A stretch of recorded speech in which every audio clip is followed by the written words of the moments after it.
Le paludisme, parlons-en, il demeure un problème de santé publique au Burkina. Pour combattre cette maladie qui touche essentiellement les enfants et les femmes, le ministère de la Santé prépare une campagne de chimioprévention du paludisme saisonnier. Plusieurs districts sanitaires sont concernés par cette campagne. Aruna Mare. Selon les statistiques de l'année 2013 des services de santé, le paludisme représente le premier motif de consultation, d'hospitalisation et constitue également la première cause de décès. Des études menées sur les moyens de lutter contre cette maladie révèlent que la chimioprévention s'avère efficace. Après une phase d'essai jugée concluante par les acteurs dans 7 districts sanitaires du pays, il est prévu son extension à 11 autres districts. D'où cette rencontre. Une planification d'une nouvelle stratégie de lutte contre le paludisme qui a été adoptée par l'OMS en avril 2012. Il s'agit de la chimioprévention du paludisme saisonnier chez les enfants de 3 à 59 mois.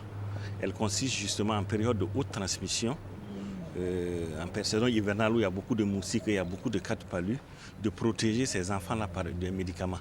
Et ces médicaments, c'est l'amodiaquine plus la sulfadoxine pyrimétamine que nous donnons chaque mois aux enfants de 3 à 59 mois pendant 4 mois.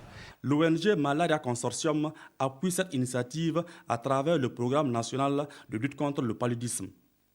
Son combat est d'améliorer la vie de tous, surtout celle des plus pauvres et marginalisés en Afrique et en Asie. La chimioprévention du paludisme saisonnier fait partie de ces domaines d'intervention.